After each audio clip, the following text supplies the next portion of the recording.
This is one of the best ever spoken speech of His Excellency Robert Kyagulanyi. He was addressing Geneva Summit for Human Rights and Democracy. Check out, but don't forget to like, share and subscribe to this YouTube channel. Our leaders become misleaders and see our mentors become tormentors. Freedom fighters became dictators. They're killing our people in Karamoja. We are fighting for freedom. Thank you. Thank you. Thank you for the opportunity to share my story, which also represents the story of very many Ugandans that have endured human rights violations for the last 36 years. I never intended to get into politics, and neither did I pay much attention to the political space until my personal consciousness was awakened rudely by my personal humiliation at the hands of a security operative. I'm a musician, and in 2005, I was the hottest artist in town, singing about parties and girls and money. And so, like any other 23-year-old who is successful, I went out and bought a big fancy car, a Cadillac Escalade with spinning wheels and a personalized number plate, Ghetto. One day, I was at a nightclub in Kampala when a security operative pulled me out of my brand new car, slapped me in the face, and put a gun on my head. And he asked me, "Yo, why are you showing off? Don't you know that this country has owners?" I drove away humiliated, and this horrible feeling was all over me, a feeling of you deserved it. Because he was right. I thought I was safe as a celebrity, partying with the rich and powerful military generals, whining and dining with them. But I did not know that it didn't change the reality that I was just a boy from the ghetto, and that I would not be free from their oppressive rule until everyone in Uganda was free. That incident reminded me of the humiliation that many Ugandans faced every day. I couldn't forgive myself for having allowed my temporary and deceptive comfort and elevation from society to blind me from the plight of my fellow disadvantaged people. And I decided on that day that moving forward, I would be a voice of social justice. For 36 years, Uganda has been under the rule of General Yoweri Museveni. More than 85% of Ugandans have never seen another president in their lifetime. Not because the law allows it, no, but because he has always changed the constitution with the help of a compromised parliament, and he has always rigged elections with the help of a personalized military.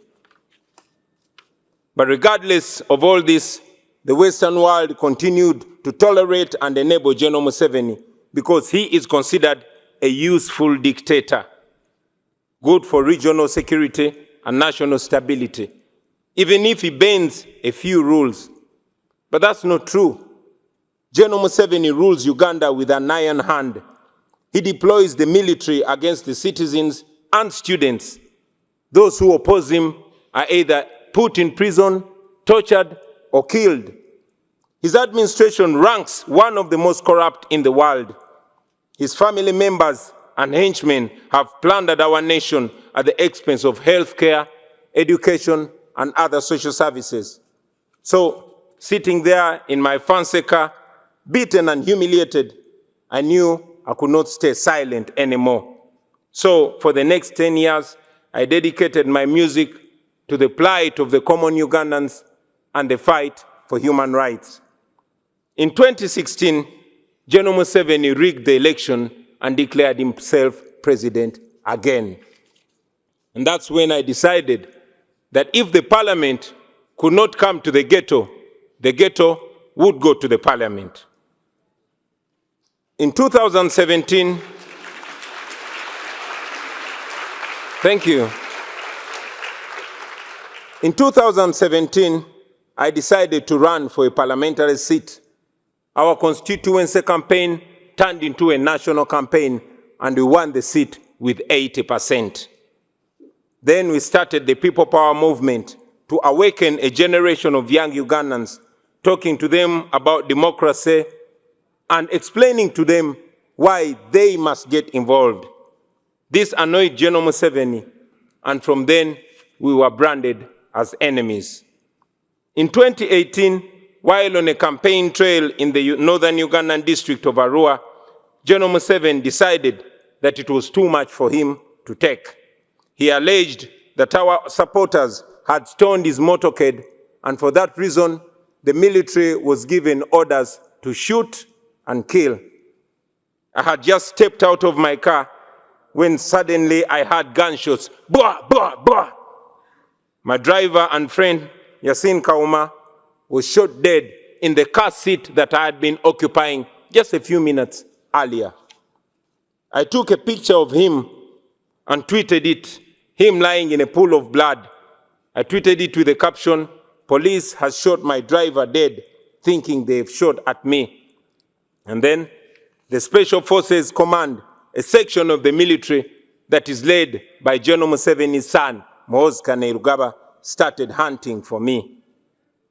For the next 8 hours, I hid in a random hotel room as they broke down every single door looking for me.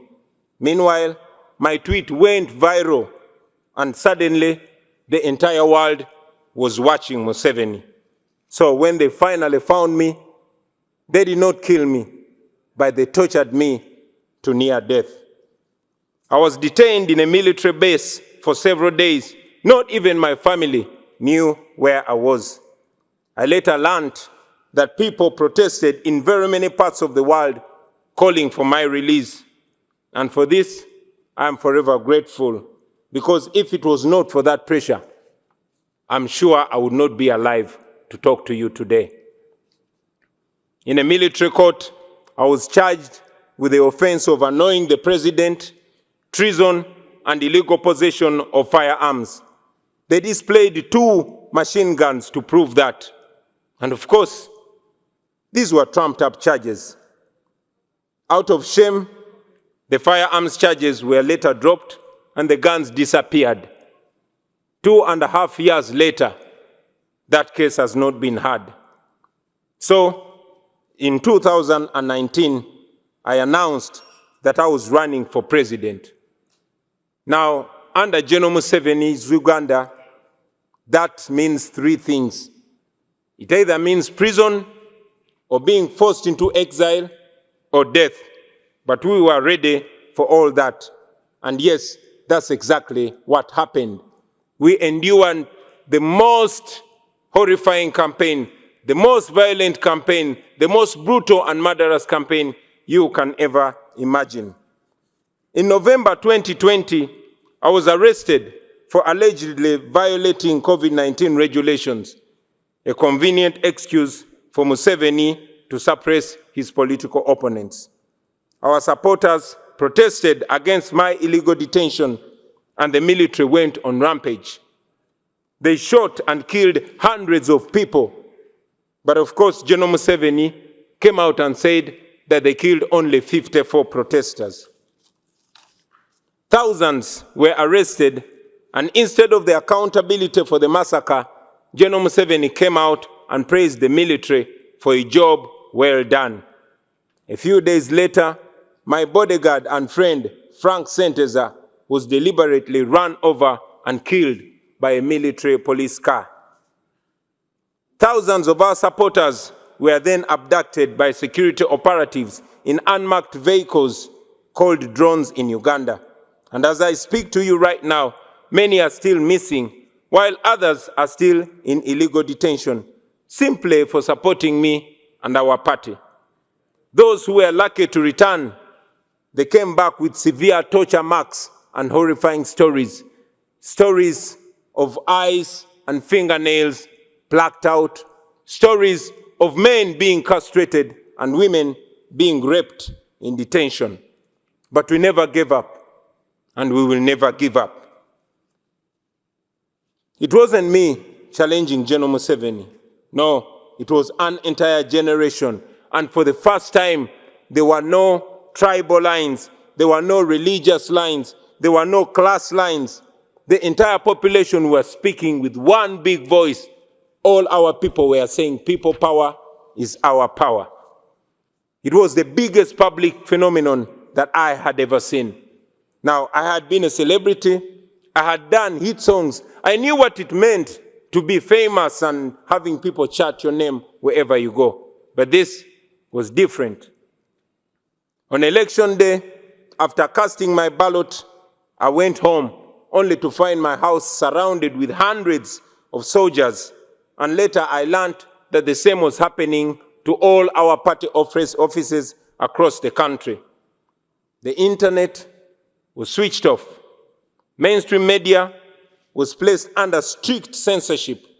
Any radio station that dared to report on the election was immediately shut down. Radio presenters and journalists were arrested. And so in this complete blackout, General Museveni declared himself winner of the election again. International authorities challenged the results as fraudulent, not free, and not fair. But I remained under house arrest for the next 11 days. Ladies and gentlemen, it is not an exaggeration to say that my life is in danger because I live in Uganda, and after here, I am going back to Uganda. I have lost friends and colleagues at the hands of security forces. I have been arrested and charged very, very many times, and my only crime has been challenging General Museveni's dictatorship. I'm therefore here to tell the world with clarity that General Museveni is not the leader you think he is. He is a threat to the people of Uganda, and yes, he's a threat to the entire region. The international community has already recognized that the 2021 election in Uganda was neither free nor fair. And it's important that these words are followed with firm actions. First, we call upon the world leaders to stop shaking General Museveni's blood-stained hands through funding and cooperation. Secondly, we call upon the governments and organizations all over the world to impose sanctions on him and the people that he uses to torture and kill innocent citizens.